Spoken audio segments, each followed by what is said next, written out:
Soyez les bienvenus, nous sommes heureux de vous retrouver pour ce nouveau numéro d'International, émission produite par TV5 Monde, RFI, en liaison avec le quotidien Le Monde. International qui s'arrête aujourd'hui sur le retour en grâce d'une mal-aimée, d'une vilipendée pourrait-on dire, c'est l'Europe. Cette union frappée par le Brexit, accusée notamment d'avoir imposé l'austérité, eh bien elle semble bénéficier d'une certaine façon de ce qu'on pourrait appeler un printemps européen. La croissance revient et la victoire d'Emmanuel Macron en France laisse entrevoir un recul possible des populismes. Notre invité, Yves Bertoncini, vous êtes un europhile convaincu, merci d'avoir accepté notre invitation. Vous êtes notamment le président de l'Institut Jacques Delors, vous êtes également président du mouvement européen en France. Est-ce que vous avez vous aussi constaté qu'il est possible à nouveau de se dire européen et d'afficher un optimisme en l'avenir de cette Europe ? Oui, la victoire d'Emmanuel Macron, de ce point de vue-là, est un coup d'arrêt à cette idée que l'Europe se disloquerait après le vote en faveur du Brexit, que d'autres pays seraient amenés à quitter l'Union européenne. Brexit, oui. Voilà, et ça, c'était une fable à laquelle je n'ai pour ma part jamais cru, parce que je pense qu'il y avait une exception britannique et que ce à quoi sont confrontés les Européens aujourd'hui, c'est plutôt à une crise de copropriétaires, c'est-à-dire à 27 pays, 27 peuples qui sont en désaccord, hier sur la crise de la zone euro et la façon de l'affronter, également sur la crise des réfugiés, mais qui ne souhaitent pas s'en aller. Alors, une crise de copropriétaire, ça peut tout de même être assez grave, mais ce n'est pas comme cette idée que tout le monde partirait. Et donc, Emmanuel Macron apporte un coup d'arrêt très clair et net, y compris aux yeux des Européens et du monde, à cette idée que l'Union européenne n'a pas d'avenir. Et puis, au-delà de ça, il a un agenda européen assez ambitieux pour les prochaines années. Si vous le permettez, il y a quand même un autre élément très important dans sa victoire, c'est la rupture avec le franco-scepticisme. L'euroscepticisme existe toujours en France, en Europe, il y a des euroscepticismes, mais l'Union européenne est d'abord fondée sur ses États membres, comme l'a dit Angela Merkel. Si les États membres ne vont pas bien, si la France ne va pas bien, l'Union européenne ne peut pas aller bien non plus. Emmanuel Macron essaie de rompre avec le franco-scepticisme, c'est-à-dire cette idée qu'on ne va pas y arriver, nous Français, et que d'ailleurs, si on n'y arrive pas, c'est la faute à l'Europe. Le seul fait qu'il arrête d'utiliser l'Union européenne comme bouc émissaire ne va pas régler tous nos problèmes, et ni ceux de l'Union européenne, bien sûr, mais envoie déjà là aussi un signal politique bienvenu. Voilà pour ce cadrage général. Sophie Malibaud. Yves Bertoncini, est-ce que ce climat, cette sorte de soulagement ressenti par les partisans de l'Europe ne risque pas de faire d'éclipser un petit peu vite les 11 millions de personnes qui ont tout de même voté pour Marine Le Pen et qui donc n'hésitaient pas à soutenir ou à accepter l'éventualité d'une sortie de l'Europe? Vous avez raison, je crois qu'il ne faut pas plastronner sous prétexte que l'hymne à la joie a été joué, ce qui, moi, m'a beaucoup réjoui, je ne le cache pas, le dimanche de la victoire d'Emmanuel Macron. Je crois qu'il faut distinguer l'europhobie du Front National, c'est-à-dire une détestation si forte de l'Europe ou de l'euro qu'on souhaite la quitter. Parce que sur ce point, il y a quand même eu un désaveu cinglant du peuple français dans son ensemble. D'ailleurs, le Front National est en train de méditer sur la façon dont, oui ou non, il pourrait maintenir ses positions europhobes.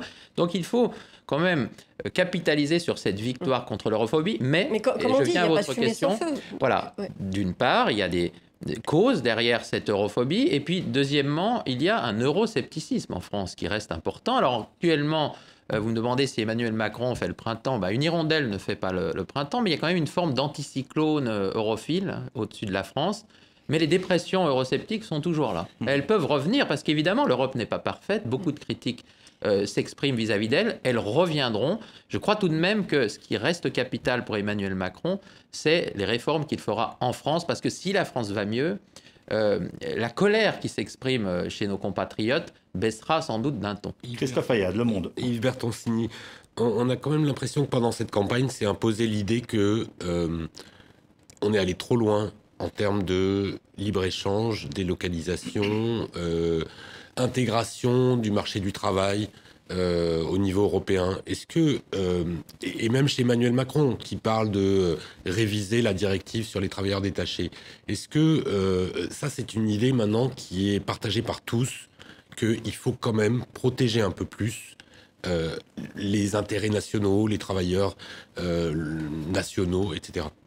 Alors sur l'Europe protection dont parlait Emmanuel Macron, je crois que d'abord il y a une révolution à engager qui a commencé sur le terrain de la sécurité collective. Je le dis d'un mot parce que nous sommes menacés, nous Européens, par Vladimir Poutine, par le terrorisme islamiste, par le chaos en Syrie, en Irak, en Libye. Face à ces défis, ces menaces, pour lesquels notre allié américain traditionnel n'est plus si fiable, pardonnez-moi, l'union fait la force. Et ça, c'est une idée qui est relativement admise et approuvée par les peuples européens dans leur ensemble. Alors, mais là, on est dans la sécurité et la défense, on en parlera peut-être. Je le dis parce que quand même, ça redonne même du sens à la construction européenne dans son ensemble, cette idée qu'elle peut nous protéger face aux menaces. Oui, ça n'empêche que pour certains, elle est une menace. Ce n'est pas une protection face aux menaces, ça peut être une menace. Le fléau, c'est le chômage tout de même en Europe. Et ce qu'on voit aussi, c'est qu'il y a des États, comme les États-Unis, qui se permettent en fait d'imposer des taxes lorsqu'il y a concurrence déloyale. Et on se demande en fait pourquoi l'Europe ne le fait pas. Elle aurait des moyens existants tels qu'elle est de pouvoir cibler et aménager un petit peu les échanges. Pourquoi elle ne le fait pas ? Je pense qu'il faut vraiment distinguer deux registres. Le marché unique, et je reviens à votre question. Bien sûr que l'Europe peut être une menace pour des salariés qui vont perdre leur emploi parce que leur usine délocalise en Pologne. C'est un fait et on ne peut pas nier ce fait. Après, on peut se demander si c'est la faute à l'Europe ou si ce n'est pas la faute au management de l'entreprise qui aurait pu prendre de meilleures décisions stratégiques. Parce que, à ce que je sache, tous les emplois industriels français ne partent pas en Pologne. Ceux qui restent, il y a bien une raison pour laquelle ils restent. Donc, il faut vivre dans un marché unique où il y a une concurrence qui peut faire des gagnants et des perdants. Entre un salaire minimum de 700 € en Pologne, voire 300 en Roumanie et 1200 en France, vous avez une concurrence totalement invivable. Dieu merci, donc, comment on aménage les décisions d'investissement ne s'opèrent pas principalement sur les coûts salariaux. Mais sinon, toutes les usines françaises sont en Pologne à l'heure où on parle. Non, mais sur des branches relativement déqualifiées, oui. Vous avez raison, sur certains segments d'industrie, qui d'ailleurs peuvent être concentrés dans certaines régions, et donc les coûts sont d'autant plus catastrophiques, il y a une concurrence extrêmement vive. Simplement, encore une fois, regardons la France, l'Allemagne. La France, l'Allemagne sont dans des situations assez similaires. Il y a eu des délocalisations allemandes en République tchèque, en Slovaquie. Et l'Allemagne, aujourd'hui, a 4% de chômage, nous en avons 10. Donc pour vous, il ne faut pas aménager le marché unique. Alors, soyons concrets. La directive sur le détachement des travailleurs dont Emmanuel Macron a parlé, elle est faite pour permettre à des travailleurs européens de venir en France. Et c'est réciproque aussi. Il y a des travailleurs français qui en bénéficient en allant en Europe. Cette directive suscite des fraudes et des abus scandaleux. Il y a des sociétés boîtes aux lettres qui s'installent dans tel ou tel pays et qui envoient ensuite en France des salariés, sans d'ailleurs respecter les textes européens, parce que quand on est détaché en France au niveau du SMIC, on doit être payé au SMIC. Or, parfois, il y a des fraudes. La réponse, elle est au niveau français. Il faut que les inspecteurs du travail mettent de l'ordre dans cette situation. Alors peut-être peut-on aussi réviser la directive sur le détachement des travailleurs. Elle l'a déjà été pour empêcher justement ces sociétés patolettes, pour peut-être réduire. Emmanuel Macron a parlé d'1 an seulement de détachement au lieu de 2 aujourd'hui. Oui, il y a bien sûr des choses à faire. Mais encore une fois, incriminer l'ensemble du marché unique passerait sous silence le fait que, par exemple, aujourd'hui, restons là-dessus, le pays qui accueille le plus de travailleurs détachés, c'est l'Allemagne. Il ne s'en porte pas si mal. Mais je reviens à cette question de taxes. Pourquoi l'Union européenne est-elle le chantre du libre-échange à ce point-là, dans un environnement qui ne l'est pas? Lorsque la Chine exporte à bas prix de l'acier et détruit des industries entières dans certains pays, il y en a qui montent une barrière parce que c'est un cas de concurrence déloyale, et l'Europe ne le fait pas. Alors ça, c'est l'autre registre, c'est le registre international, la politique commerciale de l'Union européenne. Nous sommes très ouverts, plus que les États-Unis. Oui. Nous dépendons des exportations, mais ça veut donc dire que nos emplois dépendent des exportations. Là encore, le cas de l'Allemagne est exemplaire. Les Allemands s'enrichissent des exportations vis-à-vis de la Chine, notamment. Nous avons besoin d'importations aussi. Il y a un logiciel européen qui est un logiciel d'ouverture. Je signale tout de même que ce n'est pas complètement le cas dans tous les secteurs. L'agriculture européenne, à l'heure où on se parle, est tout à fait protégée. La culture européenne, le cinéma, est protégé. Il y a des protections européennes, des protections non tarifaires, y compris. On peut peut-être adopter d'autres mesures protectrices. Il y a des mesures anti-dumping qui ont été utilisées, d'ailleurs, sous l'impulsion d'Emmanuel Macron, contre l'acier chinois. Simplement, il faut absolument avancer sur ces sujets à 28, bientôt 27. La difficulté pour la France, c'est qu'il y a des pays, et pas seulement l'Allemagne, les pays du nord de l'Europe, qui sont des pays plutôt ouverts, qui en bénéficient, qui n'ont pas de problèmes sociaux majeurs, qui ont un taux de chômage bas. Et donc, il faudra les convaincre pragmatiquement, par exemple, qu'il faut un peu plus de réciprocité dans l'accès au marché public. Ça, c'est un des chevaux de bataille d'Emmanuel Macron. Mais il va falloir le faire de manière prudente, et pas au son du canon, parce que sinon ça suscitera des crispations de tous les pays qui bénéficient aujourd'hui du commerce international.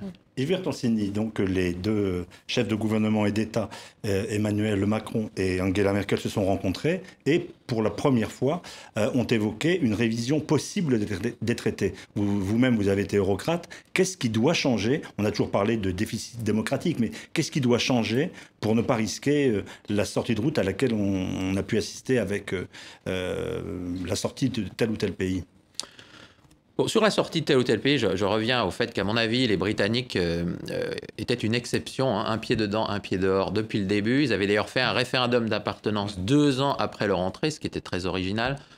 Je ne crois pas qu'il y aura d'autres sorties, encore une fois, mais s'agissant des traités, c'est un outil, le changement de traité. Ça ne peut pas être une fin en soi. Pourquoi serait-il utile ce changement de traité? Notamment si nous voulons, au sein de la zone euro, créer un budget pour cette zone, un budget qui peut favoriser les investissements, aider aux réformes structurelles des pays qui sont dans la zone euro mais qui peuvent avoir des difficultés, un budget qui peut aussi avoir des fonctions de stabilisation cyclique. Bon, tout ça, c'est des options techniques. Il est certain que c'est difficile de créer un tel budget de la zone euro sans modifier les traités. Ça viendra sans doute si c'est jugé utile. Mais je crois qu'aujourd'hui, il y a à court terme, et Angela Merkel et Emmanuel Macron l'ont dit, des urgences opérationnelles sur le domaine de la sécurité collective dont j'ai parlé tout à l'heure. On vient de parler de la directive sur le détachement, la conduite de la politique commerciale, qui peuvent tout à fait être engagées sans changement de traité. Vous êtes président de l'Institut Jacques Delors. Directeur, pardon. Est-ce que c'est cet euro qu'avait justement imaginé Jacques Delors? Non, Jacques Delors l'a dit à de multiples reprises, il n'est pas le père de cet euro-là. Le rapport Delors, il date du printemps 89, il est facile de le relire. Il prônait une union économique et monétaire.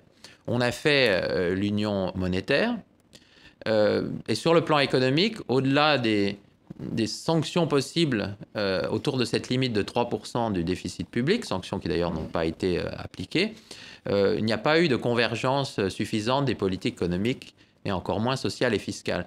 Donc non, Jacques Delors ne reconnaît pas complètement son bébé et il milite, et nous évidemment sous son égide, pour une meilleure intégration de la zone euro. Ça passe par un budget, évidemment, et puis sans doute par davantage de convergence fiscale et sociale. Ça peut valoir pour tout le marché unique, mais au sein de la zone euro, ça fait davantage sens encore. Yves Bertoncini, comment on peut avancer concrètement sur les questions fiscales et surtout sociales? Est-ce qu'on peut instaurer un salaire minimum européen ou avec des pays qui sont aussi différents les uns des autres? Sur le social, il y a actuellement une discussion sur un socle de droits sociaux minimum partout au sein de l'Union européenne. Mais est-ce qu'on ne va pas se limiter sur la table. Au fait de réaffirmer qu'il y a des droits syndicaux, que machin, que... Oui, mais prenons un exemple. Où est-ce qu'on va aller? Vous venez de le citer. Salaire minimum. Dans chaque pays, un salaire minimum. Alors naturellement, pas au même niveau, parce que ce n'est pas les mêmes niveaux de vie, ce n'est pas non plus les mêmes niveaux de productivité, hein, il faut le dire. Mais on pourrait poser ce principe. Alors, quelle est la difficulté? Il y a des pays sans salaire minimum et notamment au nord de l'Europe. Et des pays très vertueux, les pays scandinaves, très vertueux, qui n'ont pas de problèmes sociaux particuliers, qui d'ailleurs, pour cette raison, n'ont pas envie que l'Europe, et encore moins la France, qui est confrontée à des difficultés sociales, viennent s'ingérer dans leurs affaires avec des syndicats qui sont très puissants et qui gèrent les relations sociales dans ces pays-là. Donc, il faut y aller de manière pragmatique, mais essayer de hausser le socle de ces droits sociaux qui sont communs à l'ensemble des pays de l'Union européenne. Et il y a un deuxième levier, c'est une Europe qui, davantage qu'aujourd'hui, serait autorisée à indemniser les perdants de la mondialisation et de l'Europe. Parce qu'il y a des perdants, bien sûr, on évoque les délocalisations qui peuvent avoir lieu. N'oublions pas les localisations aussi, mais les perdants, eux, ce qu'ils retiennent, c'est la délocalisation. Et l'Europe a beaucoup été empêchée d'agir pour des raisons liées à une mauvaise interprétation du principe de subsidiarité. C'est-à-dire que le social, ce n'est pas l'Europe. Alors on a créé par exemple un fonds européen d'ajustement à la mondialisation. Mais il a été combattu par les pays scandinaves, par l'Allemagne aussi, sur cette idée que non, ça ne doit pas être l'Europe qui fait le social. Le social, c'est le national. Et je crois que ça, c'est une grande erreur. Ça peut changer. Alors, je crois que oui, de ce point de vue-là, il y a une prise de conscience qui est que, puisque l'Europe libéralise, elle libéralise parce que ses États le veulent bien, et les parlementaires européens aussi, ça ne tombe pas du ciel, mais puisqu'elle libéralise, elle doit pouvoir non pas seulement indemniser les perdants, mais même former, contribuer au fait que la compétitivité des entreprises et des travailleurs s'élève afin que justement ils ne soient pas victimes de cette délocalisation. C'est la flexi-sécurité à grande échelle, c'est ça? Oui, même si, là aussi, un document vient d'être produit par la Commission sur le social. L'Europe ne peut pas tout faire, mais au moins elle doit assurer le minimum, je dirais, social, et au moins, et ça serait la moindre des choses, indemniser les victimes des décisions qu'elle prend. Sur la fiscalité, est-ce que vous croyez à une harmonisation possible alors que c'est l'attribut par excellence de la souveraineté d'un État? Ça, c'est typiquement aussi le sujet sur lequel il ne faut pas y aller sabre au clair à la française, si je puis dire, pardon, mais la convergence fiscale, j'y crois, et je crois qu'elle est d'ailleurs dans l'intérêt de tous les États membres. Je crois qu'il n'est pas dans l'intérêt des États membres que les grandes sociétés multinationales se jouent de leurs différends pour finalement... oui, mais visiblement, par exemple, l'Irlande, lorsque on taxe... lorsque la Commission européenne décide de taxer Apple, l'Irlande dit non, mais nous on n'en voulait pas, on ne veut pas de cette amende. Donc oui, mais... vous voyez bien qu'il y a quand même des politiques de dumping fiscal mais ça, c'est aux Pays-Bas, en Irlande, au Luxembourg. Oui, mais d'abord, la Commission européenne n'a pas taxé, elle a demandé à Apple de rembourser des aides manifestement illégales au gouvernement irlandais qui, oui, paradoxalement, ne veut pas les récupérer. Bon, c'est devant la Cour de justice, on verra ce que la Cour de justice dira. Mais ça s'attaque à l'évasion fiscale, à l'optimisation fiscale. Et je crois que c'est souhaitable de s'attaquer à ces pratiques. Et encore une fois, face auxquelles nous sommes tous perdants. Alors après, restons dans le domaine, j'allais dire, plus classique, des différences d'imposition, sans parler de fraude ou d'évasion fiscale.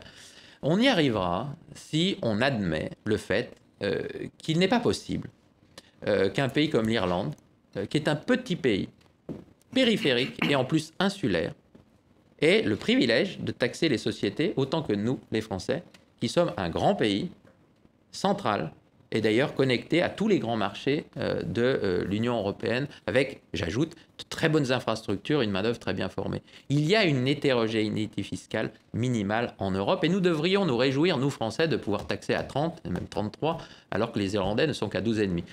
Si on arrivait à faire monter les Irlandais à 15, 20, une sorte de système fiscal européen, et puis nous, je crois qu'Emmanuel Macron veut descendre vers 25, voilà, on arriverait à quelque chose qui est de l'ordre de la convergence fiscale. Mais il n'y aura pas d'harmonisation fiscale. Oui, mais ça, vous y croyez, spontanément? Vous croyez que le Luxembourg, spontanément, va taxer plus l'Irlande aussi, alors que c'est leur principal avantage comparatif? Mais vous avez raison de parler d'avantages comparatifs. Qui irait investir en Estonie si le taux d'IS, l'impôt sur les sociétés, était identique au taux français? Personne. Et donc le Luxembourg a d'autres atouts, sa position géographique, c'est très important la géographie, son multilinguisme. Donc il peut taxer un tout petit peu plus. Mais attention à ne pas lui demander de taxer exactement comme nous, Français, parce que ça, effectivement, il ne le fera jamais. Tout ça va être l'effet d'un rapport de force qui sera conduit à son terme de manière réussie si nous ne nous prenons pas les pieds, nous Français, dans une forme de mythologie cartésienne consistant à dire que tant qu'il n'y a pas le même impôt sur les sociétés partout en Europe, et j'ajoute, même chose sur le SMIC, le même SMIC partout en Europe, eh bien, c'est du dumping. Non, ce n'est pas du dumping, même s'il y a aujourd'hui une concurrence fiscale et sociale déloyale dont il faut absolument réduire l'amplitude et les effets. Yves Bertoncini, directeur de l'Institut Jacques Delors, nous faisons une pause dans International, une pause d'actualité notamment avec RFI, et nous vous retrouvons avec de nombreuses autres questions.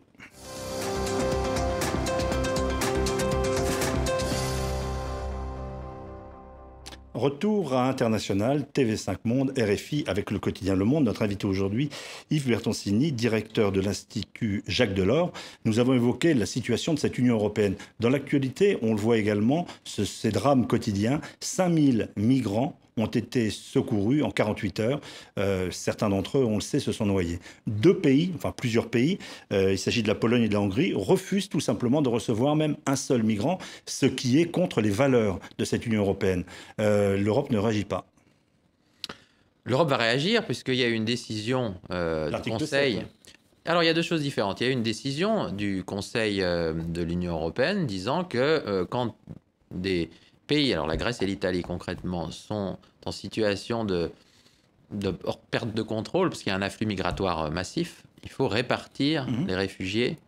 Ça, c'est la thèse officielle. Voilà. Alors ça, c'est une décision qui a été prise. Et bien sûr, si elle n'est pas appliquée, les pays qui refusent de l'appliquer pourront être condamnés par la Cour de justice. Simplement, c'est une décision difficile à appliquer, que même la France n'applique pas, parce qu'il faut accueillir pour la France une trentaine de milliers de réfugiés, et nous ne les avons pas accueillis. Mais ça donc, au-delà de la procédure, ça signale un problème plus grave. Les divisions entre Européens, la crise de copropriétaires qui s'est exprimée face à cet afflux massif de réfugiés et de migrants, ça traduit l'impuissance des pays de l'Union européenne. Au fond, si tous les pays de l'Union européenne avaient pu dire comme l'Allemagne, bien sûr c'est un défi colossal, mais nous sommes forts, nous allons y arriver, et nous avons des principes, en effet, eh bien, les Européens s'en seraient un peu mieux portés. Sauf qu'il y a beaucoup de pays qui sont en crise économique, sociale, identitaire. Je crois que c'est le cas de la France, mais c'est évidemment le cas de pays comme la Pologne et la Hongrie, où les dirigeants ont joué sur ce registre anti-réfugiés, des pays qui ont beaucoup profité de l'aide financière de l'Europe. Anti-musulmans pour reconquérir une forme de légitimité. M. Orban était en perte de vitesse, on l'oublie trop souvent, avant de reconquérir un peu plus de soutien populaire face à ces positions xénophobes qu'il a adoptées. Donc, bon, maintenant qu'on a dit ça, il faut arriver Il ne se passe pas grand-chose. Oui, Yves Bertoncini, est-ce qu'il faut revenir sur les accords de Dublin qui font que ce sont les Italiens, les Grecs qui doivent gérer l'arrivée, les demandes d'asile des migrants qui arrivent, qui passent dont l'entrée se fait en Europe par l'Italie, la Grèce? Les accords de Dublin, ça signale un déficit de solidarité entre pays de l'Union européenne, parce que, comme vous le dites, si un pays arrive en Grèce ou en Italie, sa demande d'asile doit être examinée dans ce pays. Et donc, il a même vocation à y rester.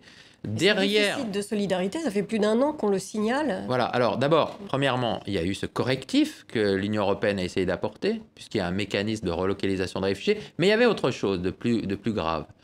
C'est le déficit de confiance entre États membres.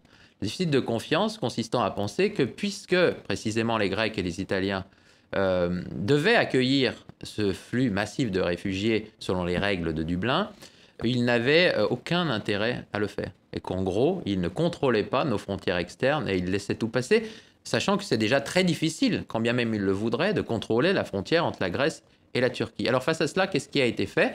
Il y a eu des accords, ça c'est vraiment de la réelle politique, entre Angela Merkel et M. Erdogan, et donc par ricochet les Européens, pour tarir le flux migratoire entre la Turquie et la Grèce. Au fond, ce que peuvent faire les Européens, c'est essayer d'agir à la source. À la source, c'est donc dans les pays de transit, dans les pays d'accueil aussi des réfugiés, parce que la Turquie en accueille plus que l'Europe, la Jordanie, le Liban, les pays d'Afrique subsaharienne. Et puis même encore à la source, ça veut dire essayer de régler, alors c'est plus facile à dire qu'à faire, mais des conflits comme le conflit syrien, tous ceux qui génèrent des flux de réfugiés, les Européens, regardant la source des problèmes plutôt que se déchirer entre eux. Mais il y avait quand même un préalable, c'était réduire le déficit de confiance sur le contrôle des frontières extérieures. Et là-dessus, il y a une réponse européenne, c'est la mise en place d'un corps européen de garde-frontières. C'est-à-dire cette idée que désormais, quand il y a des crises, les frontières, celles de la Grèce, celles de l'Italie, sont contrôlées non plus par des Grecs et des Italiens, mais par des Européens. Et ça, c'était une condition sine qua non pour que si les autres pays de l'Europe savent que le flux est sous contrôle, alors à ce moment-là, la solidarité pourrait s'exprimer d'une autre manière. Pourquoi pas, et moi j'y suis effectivement favorable, en revoyant le règlement de Dublin qui, en l'espèce, et pour l'État est trop asymétrique, fait peser un poids trop fort sur les pays du Sud. Yves Bertoncini, là on est en train de raconter un peu des sornettes aux Européens en leur disant qu'on peut protéger les frontières européennes. Je pense au cas italien. Comment on va protéger la frontière au milieu de la Méditerranée? En repoussant les bateaux, en les coulant? Non. Donc, non, moi je vous ai dit qu'il fallait agir à la source.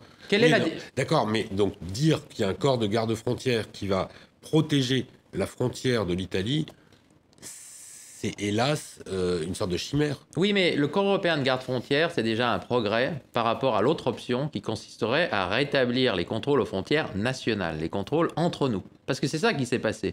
Et ça, c'est dramatique parce que ça pèse pour le coup sur les millions d'Européens qui ont besoin de franchir de manière fluide nos frontières. Chaque matin, il y a 350 000 Français, par exemple, qui vont travailler à l'extérieur du pays.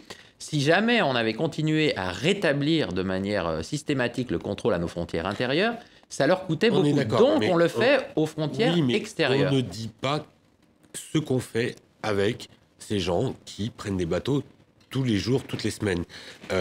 En attendant de développer le Nigeria, le Niger, le Mali, d'en faire des pays suffisamment forts pour s'occuper de leur main-d'œuvre, qu'est-ce qu'on fait face à un afflux quotidien? Non, mais je crois que là, il faut vraiment dissocier deux enjeux. Les réfugiés qui fuient des crises, et donc agir à la source, c'est d'une part essayer de les aider dans les pays voisins du leur, où ils se réfugient en masse, parce qu'encore une fois, les réfugiés syriens, ils sont d'abord déplacés en Syrie, mais aussi massivement présents en Turquie, au Liban, en Jordanie. Il aurait fallu dès le départ les aider à y rester. L'Union européenne est en train de le faire. Dans l'accord UE-Turquie, il y a 3 milliards, même 6 milliards qui va être donné progressivement à la Turquie pour qu'elle scolarise les enfants.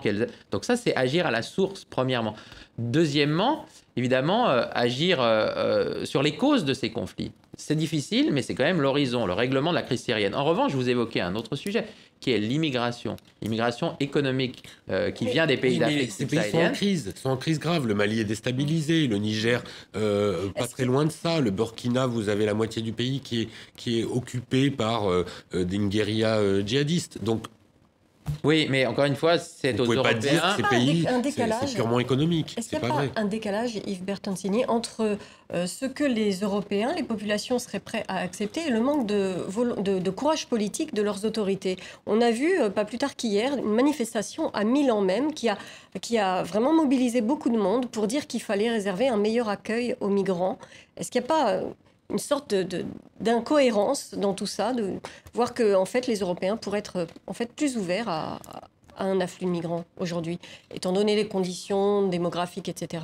Oui, mais encore une fois, dissocions les réfugiés, les migrants économiques, parce que même si ça peut se mélanger parfois, je viens sur votre sujet, les migrants économiques, il y en aura toujours dans les prochaines décennies, et nous en avons besoin. Nous, Européens, parce que nous vieillissons. Et donc, nous en avons besoin, si toutefois nous voulons maintenir notre niveau de vie et notre protection sociale en particulier.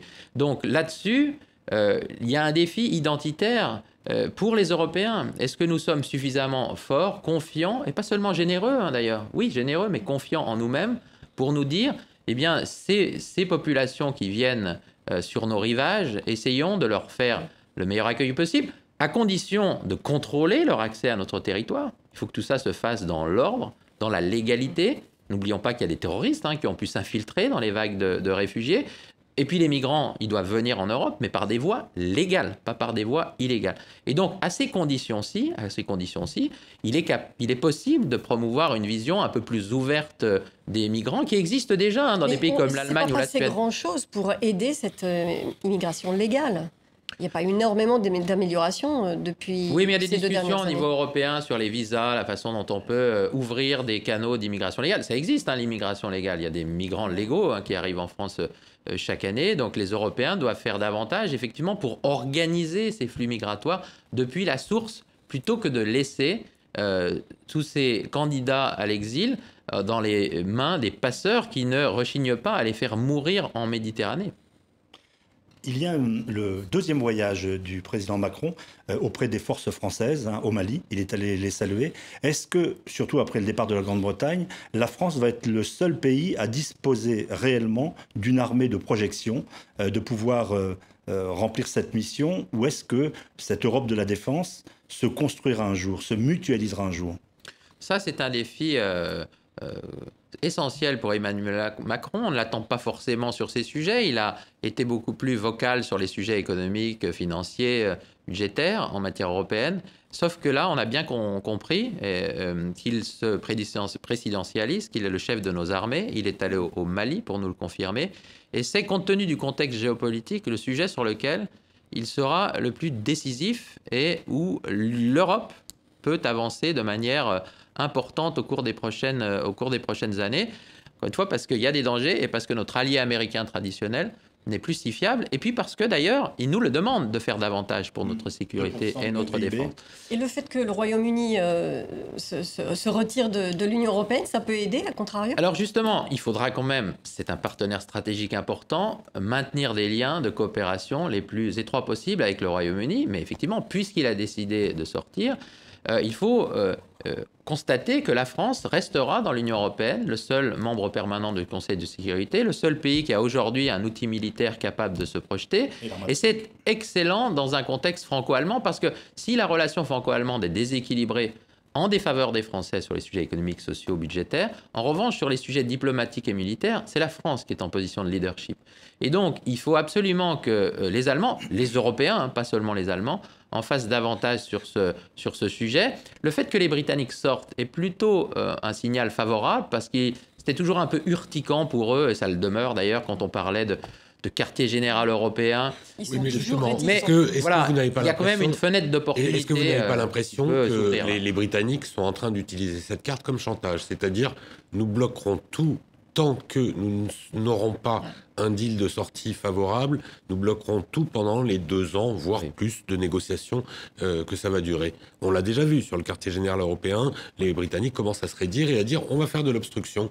Puisque vous n'êtes pas gentils sur le Brexit, nous on va pas être gentils, puisque pour l'instant on continue de siéger à l'intérieur de l'Union. C'est ça, c'est une tentation britannique qui, à mon avis, est regrettable et dangereuse, qui n'obstruera pas les initiatives européennes, pour autant qu'elles puissent être prises dans un autre cadre que le cadre européen, voilà, communautaire. C'est-à-dire que si les Britanniques ne veulent pas que ce soit l'Union européenne qui avance sur certains sujets diplomatiques et militaires, eh bien les avancées se feront en marge de l'Union européenne, dans un cadre bilatéral, dans un cadre multilatéral. Je crois que c'est un peu un jeu de poker menteur, et que les Britanniques, en réalité, ont intérêt sur ces sujets à nous laisser avancer et surtout à rester connectés à ce que les Européens vont faire. N'oublions pas que tout ça se situe aussi dans le cadre de l'OTAN, et que les Britanniques ne vont pas quitter l'OTAN, ni nous, ni les Allemands. Et donc, il va falloir trouver un modus operandi. Encore une fois, parce que le temps presse, le contexte géopolitique nous presse. Mais justement, alors ça, c'est la question qui suit.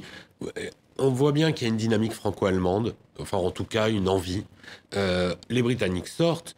Il y a une sorte d'isolement du groupe de Visegrad, en particulier la Hongrie, la Pologne, qui ont des problèmes avec l'état de droit, etc. Est-ce que vous n'avez pas peur d'une Europe à plusieurs vitesses, où il y a les Français et les Allemands qui avancent, qui décident, et puis les autres? Et s'ils ne sont pas contents, bah, tant pis pour eux. Comment ça se passe? Et il faut une Europe à géométrie variable, ou alors il faut... est-ce qu'on peut continuer à attendre que Visegrad bloque tout? Parce qu'il y a les Britanniques, mais il y a aussi cette Est qui n'est pas content, a un gros problème avec l'Allemagne, et a fait sentir à Macron déjà qu'il y avait un problème aussi. Oui, l'Union européenne est fracturée, hein, Est-Ouest, Nord-Sud. Elle va être amputée avec la sortie du Royaume-Uni. Je pense que si on regarde les défis mondiaux, nous avons besoin d'union. Les chefs d'État et de gouvernement l'ont dit à Bratislava, ils l'ont redit à Rome pour le 60e anniversaire du traité de Rome. Il faut faire au maximum les choses à 27. N'oublions pas qu'à 27, nous sommes moins de 6% de la population du monde. 6, et puis par l'effet démographique, bientôt 5. Donc tout ce qu'on peut faire à 27 est bienvenu. Il y a beaucoup de défis. Je pense au climat, à l'énergie, où la réponse est naturellement au niveau des 27. Et pour autant, dans une union qui repose sur la volonté de ces peuples et de ces États, si d'aventure les Polonais, prenons cet exemple, ne veulent pas avancer en matière diplomatique et militaire, si, et je le regrette, ils décident de se retirer de l'Eurocorps, vous voyez, l'Eurocorps c'était 6 pays dans la Pologne, ils viennent de décider de s'en retirer. Eh bien malheureusement, il faudra bien faire sans eux et laisser les pays les plus volontaires j'allais dire approfondir cette Europe à géométrie variable qui existe déjà aujourd'hui, puisque l'euro est à 19, Schengen à 22.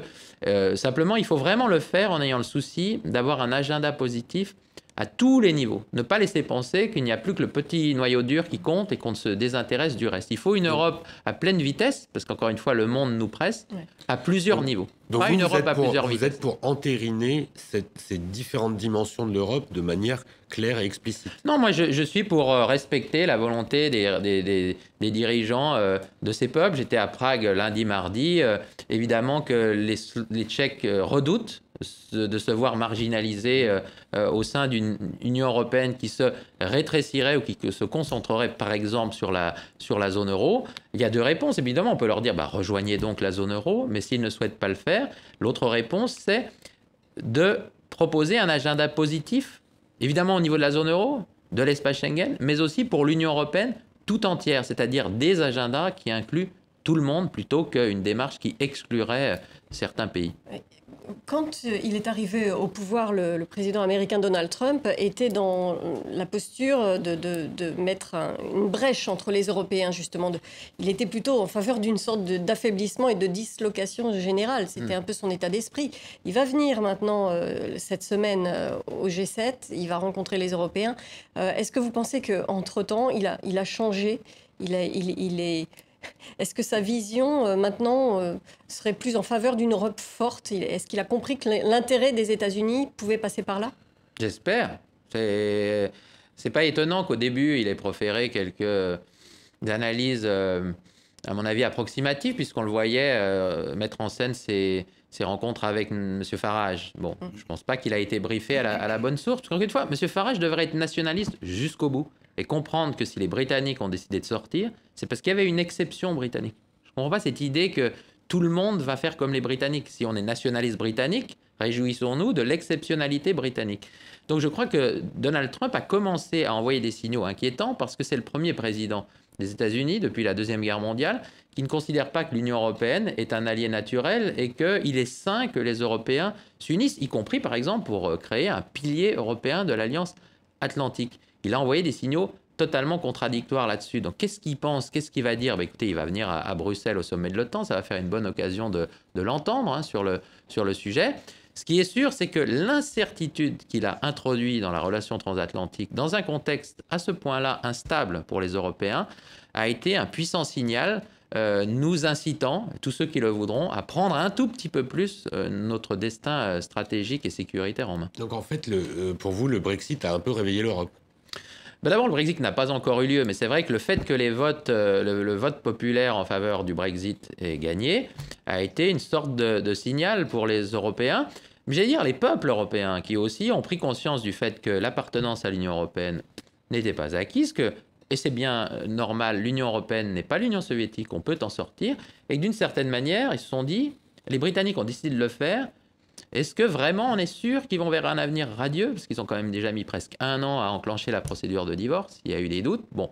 Donc le Brexit, c'était pour les 27 une sorte de piqûre de rappel, disant qu'est-ce qu'on fait ensemble ? Redonnons du sens à notre union. Mais ceci dit, n'oublions pas que ce qui avait déjà réveillé l'Europe, y compris les démons nationaux, c'était des crises, avec tout le respect qu'on doit aux Britanniques, mais comme la crise économique et financière, la crise des réfugiés, il y avait déjà suffisamment de menaces autour de nous pour avoir réveillé cette idée qu'il fallait essayer d'en faire davantage ensemble. Et vous croyez, vous, que le Brexit va vraiment avoir lieu ? Parce qu'il y a une thèse qui circule, c'est que les négociations sont tellement compliquées qu'on va s'enliser et puis à un moment, finalement, on va y renoncer. Les Britanniques ont décidé de déménager sans avoir visité leur nouvelle maison. Sans avoir non plus pris conscience du coût du déménagement. Parce que dans tout divorce, il y a des coûts. Ceux qui disent qu'il n'y a pas de coûts mentent. Le divorce Royaume-Uni-Union européenne aura des coûts importants, y compris d'ailleurs pour nous qui ne l'avons pas souhaité. C'est le cas de tous les divorces. Bon. Alors, quand ils verront les plans de leur nouvelle maison, concrètement, c'est-à-dire l'accord qui va pouvoir être passé avec l'Union européenne pour définir un statut particulier, parce qu'on passe d'un mariage à un contrat d'union civile. Quand ils verront les plans de cette nouvelle maison, quand ils prendront davantage conscience des coûts du déménagement, qui vont être importants, et déjà des coûts de l'incertitude qui se manifestent aujourd'hui, 2 ans avant le Brexit, peuvent-ils changer d'avis ? Pourquoi pas ? Mais il faut laisser à Shakespeare ce qui est à Shakespeare. C'est à eux d'en décider dans 2 ans. Yves Bertoncini, Erdogan a gagné le référendum. Aujourd'hui, il cumule donc chef de l'État et chef de parti. Est-ce que l'on continue à négocier l'entrée potentielle un jour de la Turquie dans cette Union européenne? On fait semblant, mais est-ce que ça a encore un sens? Est-ce qu'il y a un avenir européen pour la Turquie? La Turquie actuelle de M. Erdogan n'a pas d'avenir en tant que membre de l'Union européenne. Ça, c'est clair et net. Pour rentrer dans l'Union européenne, il faut respecter toute une série de principes et de valeurs dont M. Erdogan s'est écarté. Donc aujourd'hui, oui, si on continue à négocier l'adhésion de la Turquie... On négocie quoi, en fait? On fait semblant. On fait semblant? Oui, mais c'est parce que la politique d'adhésion, c'est une politique étrangère. On dit beaucoup que l'Union européenne n'a pas de politique étrangère. C'est vrai, elle n'en a pas suffisamment, mais elle en a une. C'était la politique d'élargissement. Parce que là, ça permet quand même un effet levier très important d'entretenir un dialogue stratégique avec une finalité précise, adhérer à l'Union européenne. C'est pour ça que cette ambiguïté a été maintenue pendant très longtemps avec la Turquie. Il semble que M. Erdogan veuille même en sortir lui-même, puisqu'il menace d'un référendum en Turquie qui interromprait donc les négociations d'adhésion. Si on sortait de cette voie, eh bien, il faudrait emprunter celle d'un partenariat stratégique, parce que c'est très important que l'Union européenne, et pas seulement sur les sujets migratoires, est une des bonnes relations, enfin les meilleures possibles avec la Turquie. Surtout que la Turquie est membre de l'OTAN. Alors est-ce que ça, c'est quelque chose de stable? Non, mais ça, c'est pour ça que c'est très inquiétant, le contexte actuel. Quand vous avez une OTAN dont le pays central, les États-Unis, est dirigé par Donald Trump, et puis dont le flanc oriental est dirigé par M. Erdogan, on peut se faire du souci, nous, Européens, qui sommes entre les deux, pour notre sécurité. C'est pour ça que les Européens doivent se prendre en main. J'espère que Donald Trump et M. Erdogan resteront des acteurs loyaux au sein de l'OTAN, mais pour ce qui est de M. Erdogan et de son attitude dans la crise en Syrie, il est permis d'en douter, ses liens avec Vladimir Poutine également. Concernant Yves Bertoncini, la Hongrie et la Pologne, il y a des procédures qui sont ouvertes pour donc d'examen sur le respect de l'état de droit. Est-ce qu'on se dirige vers des sanctions et une déchirure à l'intérieur de l'Europe sur cette question-là? Ou est-ce qu'il faut laisser ces pays dériver? Parce que visiblement, c'est beaucoup plus facile de sanctionner un pays, enfin de lui faire peur lorsqu'il est dehors que lorsqu'il est membre. Une fois qu'il est membre, on se dit ouais, mais c'est compliqué, etc. Ou est-ce qu'il faut être dur avec ces deux gouvernements qui flirtent quand même beaucoup avec les lignes rouges en matière d'état de droit? Et dans ce cas, faire un exemple. Vous avez raison de dire qu'il n'y a pas de procédure d'expulsion de l'Union européenne. On l'avait d'ailleurs vu pour la Grèce. S'il avait fallu, ce qui n'était évidemment pas mon souhait, les exclure de la zone euro, il n'y a même pas de mécanisme. Il y a des mécanismes d'adhésion, mais il n'y a pas de mécanisme d'expulsion. Alors, il y a des sanctions possibles quand il y a des manquements à l'état de droit. C'est quoi des sanctions? Alors, c'est très concret, article 6, article 7 du traité, c'est-à-dire qu'on les prive de droit de vote sur les sujets européens parce qu'ils n'ont pas été conformes aux valeurs et aux principes, et notamment à l'état de droit. Dans leur pays, ils n'ont pas respecté l'état de droit. Bon, ça, c'est difficile, de toute façon, d'appliquer ces sanctions parce qu'elles doivent être prises à l'unanimité et parce que la Hongrie et la Pologne se protègent l'un l'autre. Donc, les sanctions, si elles existaient, elles seraient plutôt politiques. Au moment de l'accession de Jörg Haider, du parti de Jörg Haider, en 1999 au gouvernement autrichien, il y avait des sanctions bilatérales. Regardez par exemple aujourd'hui le triangle de Weimar qui réunit normalement la France, l'Allemagne et la Pologne. Il ne se réunit plus. Il y aura des sanctions financières très certainement au moment de la renégociation du budget européen. Il y aura toute une série de sanctions diverses. On va pénaliser les agriculteurs polonais parce que le gouvernement polonais ne respecte pas les valeurs européennes? Et ça serait évidemment une illustration de plus de cette crise de copropriétaires que j'évoquais tout à l'heure, parce que ça va dégénérer. Puisqu'il n'y a pas de moyen d'expulser les Polonais, puisqu'il y a quand même en Pologne une fraction significative du peuple. N'oublions pas que le PiS a été élu avec un peu plus d'un tiers des voix seulement.